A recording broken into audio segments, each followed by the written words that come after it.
Fique agora com Lições Fraternais com Daniel Segredo, mais um programa da Rádio e TV Fraternal.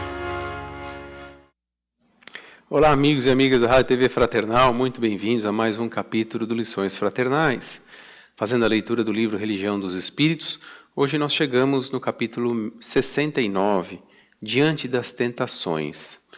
Vamos ver o que esse capítulo vai nos ensinar hoje para a gente discutir um pouquinho, comentar um pouquinho e aí fazer as nossas reflexões. Diante das tentações. Tentado à permanência nas trevas, embora de pé sangrando, dirige-te para a luz. Enquanto não atravesse o suor e o cansaço da plantação, lavrador algum amealha a colheita. Até que atinjamos, um dia, o clima do reino angélico, seremos almas humanas, peregrinos da evolução nas trilhas da eternidade. Aqui e ali, ouviremos cânticos de exaltação à virtude e, louvando-a, falaremos por nossa vez, acentuando-lhe os elogios. Entretanto, manda a sinceridade nos vejamos por dentro. E, por dentro de nós, ruge o passado, gritando injúrias contra as nossas mais belas aspirações. Toma, porém, o facho que o Cristo te coloca nas mãos e clareia a intimidade da consciência, para lamentando contigo mesmo. Ora, esclarecemos a nós próprios, tanto quanto nos lançamos no ensino aos outros. Reparando os caídos em plena viciação, inventaria as próprias fraquezas e perceberás que, provavelmente, respirarias agora numa enxerga de lodo, não fosse a migalha do conhecimento que te enriquece. Diante dos que se desvairam na crítica, observa a facilidade com que te entregas aos julgamentos irrefletidos e pondera que serias igualmente compelido ao braseiro da crueldade, não fosse algum ligeiro dístico da prudência que consegues mentalizar. À frente daqueles que se envileceram na carruagem do ouro, da influência política, recorda quantas vezes a vaidade te procura, por dia, nos recessos do coração, e reconhecerás que também forçarias as portas da fortuna e do poder, caso não fosse o leve fio de responsabilidade que te frena os impulsos. Analisando os que sofrem na tela da obsessão, pensa nos reiterados enganos a que te arrojas e compreenderás que ainda hoje chorarias nas angústias do manicômio, não fosse a pequenina faixa de serviço no bem a que te afeiçoas. Perante os companheiros atolados no crime, anota a agressividade que ainda trazes contigo e concluirás que, talvez, estivesses na penitenciária, amargando a aflitiva sentença, não fosse o raiúnculo de oração que acendes à própria alma. E as lutas que te marcam a rota assinalam também o campo de serviço em que te ainda estagias junto aos desencarnados da nossa esfera de ação. Situemo-nos no lugar dos que erram e nosso raciocínio descansará no abrigo do entendimento. Nenhum lidador vinculado à terra se encontra integralmente livre das tendências inferiores. Todos nós, ante a sublimidade do Cristo, somos almas em libertação gradativa, buscando a vitória sobre nós mesmos. E se a estrada para semelhante triunfo se chama caridade constante para com os outros, o primeiro passo de cada dia chama-se compaixão. É isso aí. Diante das tentações, capítulo 69, faz alusão à questão 893 do Livro dos Espíritos, onde Allan Kardec perguntou assim: qual a mais meritória de todas as virtudes? E a resposta: todas as virtudes têm o seu mérito, porque todas são indícios de progresso no caminho do bem. A virtude que sempre há resistência voluntária ao arrastamento das más tendências. Mas a sublimidade da virtude consiste no sacrifício do interesse pessoal para o bem do próximo, sem segunda intenção. A mais meritória é aquela que se baseia na caridade mais desinteressada. O que hoje a gente vai aprender um pouquinho diante das tentações? A gente sabe, na verdade, onde estão os nossos defeitos. Muitas das vezes a gente reconhece quando a gente vê o outro caridoso, e aí a gente tem que falar de caridade só, relembrando de todas as formas de caridade, não só a caridade material, mas a caridade moral. Então, caridade de forma ampla, como Jesus nos ensinou. E aí a gente vê o que nos falta. E não é no intuito de comparação, não é no intuito de ficar se comparando o que ele faz, o que eu não faço, o que eu faço, o que ele não faz. Não é nesse sentido. É no sentido de que, de ver que nós temos falhas, de reconhecer as nossas falhas, os nossos defeitos que nós carregamos, seja pela falta de caridade, seja pela falta de paciência, que não deixa de ser caridade, seja pela falta de tolerância, que não deixa de ser caridade também. Então, todos nós carregamos alguma falha, mas onde está a dificuldade, então, se a gente identifica a nossa falha? E esse propósito de identificar a falha não deve ser o intuito de autoflagelo, autoflagelação. Então eu vou me culpar, eu sou um pobre coitado, que aí entra também aquela questão do vitimismo, de se fazer de coitadinho, que na realidade é muito mais fácil para nós do que mudar. É aí que está a nossa dificuldade. A gente até identifica, eu até vislumbro a minha falha, o meu defeito, eu falo, olha, eu não sigo aquilo que eu leio no Evangelho, eu não sigo aqui, ó. Nesse momento eu não estou fazendo aquilo que o Evangelho me ensinou. Por conta de quê? Por conta do orgulho, por conta de uma vaidade, enfim, o que seja, os nossos vícios que carregamos. Mas aí que vai precisar o quê? A coragem para mudar, a força de vontade para mudar, o bom ânimo para mudar isso. E por isso que ele fala que depende de cada um de nós, porque é como está aqui nas respostas aqui do Livro dos Espíritos, na questão 893.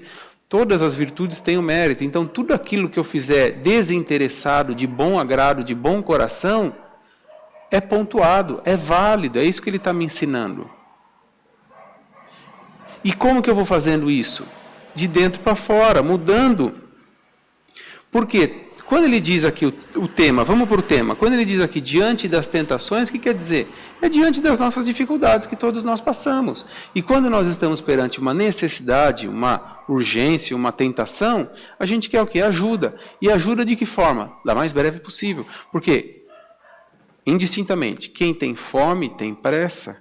Quem tem sede tem pressa, e seja sede de justiça, seja sede de água, seja sede do que for, tem urgência.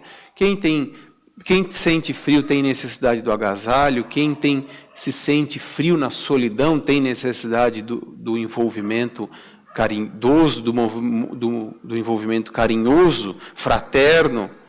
Quem passa dificuldade de N formas, de qualquer forma que seja, requer uma ajuda de alguma maneira. É isso que ele está falando. Então, basta que para isso eu faça essa ajuda descompromissada. Por quê? Porque quando sou eu que estou nessa situação de necessitado, eu quero ajuda prontamente, eu quero ser atendido prontamente.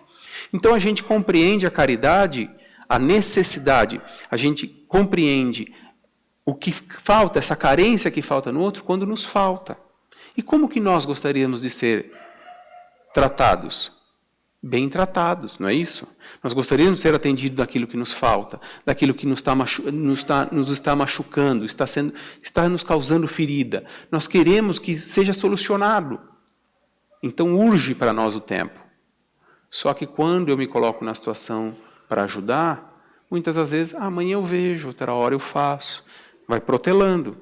Então, a gente vai aprendendo com isso também, outra palavra que ele trouxe ali no final, que é o quê? A compaixão. Por quê? O que dói em mim, dói em você. O que dói em você, dói em mim. Porque muitas das vezes não. O cenário é o mesmo, o que muda são as pessoas, mas muda o quê? A forma que cada uma encara essa situação. A forma que cada um encara a sua tentação, o seu dilema, o seu sofrimento, a sua angústia, e como ela reage diante dessa tentação que ela está passando. E ademais, vai além, ajuda aquele que também está em tentação, que está necessitado, fazendo a caridade descompromissada. Descompromissada no sentido de desinteresse, sem esperar nada de troca, que essa é a caridade pura e simples, como Cristo nos ensinou. Então, vai percebendo que nós temos como nos ajudar, e nesse tema aqui, diante das tentações, ele coloca exatamente isso. Como ficou mais claro aqui pela questão, o arrastamento das más tendências, como ele usa esse termo, vai muitas das vezes por nós. Eu não ajudo fulano porque ele pensa assim, ele pensa assado. Ele faz isso, ele faz assado. Lembre-se, a evolução é individual. Se você está fazendo o bem será retornado para você. Se aquele faz o mal, o problema é dele. É como aquela que nós dizemos na caridade que intitula, que rotula. Né? Não, eu ajudo aquele ali porque ele pertence ao mesmo quadro social que eu, trabalha da mesma forma, pensa da mesma maneira. Mas aí é caridade seletiva. E aí Jesus nos ensinou a ajudar a todos sem olhar a quem, não é verdade? Por quê? Porque o ato de ajudar, esse ato desinteressado da caridade, vai pontuar para mim. E até falando, é só para exemplificar, porque esse pontuar sou eu que estou no sentido de compreender e não esperar algo do céu como um mérito, como um prêmio, como um crédito. Por eu, quando precisar, é aquilo que eu vou precisar receber. Então, o que eu sei que dói no outro pode doer em mim. Então, que eu alivie a dor alheia. Então, diante das tentações, que eu tenha mãos hábeis, que eu tenha coragem, que eu tenha vontade, que eu tenha bom ânimo de fazer para ajudar aquele necessitado diante da tentação, porque amanhã poderá ser eu. É como aquela frase do André Luiz, né? Levante os caídos que você encontrar pelo caminho. Você não sabe onde seus pés tropeçarão. Então, como que você gostaria de ser ajudado no momento da tentação? Essa é a pergunta que fica. E aí, para concluir, deixo aqui a frase do Chico Xavier que disse assim: Deus não vem em pessoa para abençoar, Ele usa os que estão aqui dispostos a cumprir essa missão. Todos nós podemos ser anjos, ou seja, é nos ajudando que a gente evolui, cada um por sua obra, cada um diante a sua evolução. Tá certo? Qual a sua reflexão acerca do tema? Semana que vem a gente se vê. Um abraço e até lá. Tchau!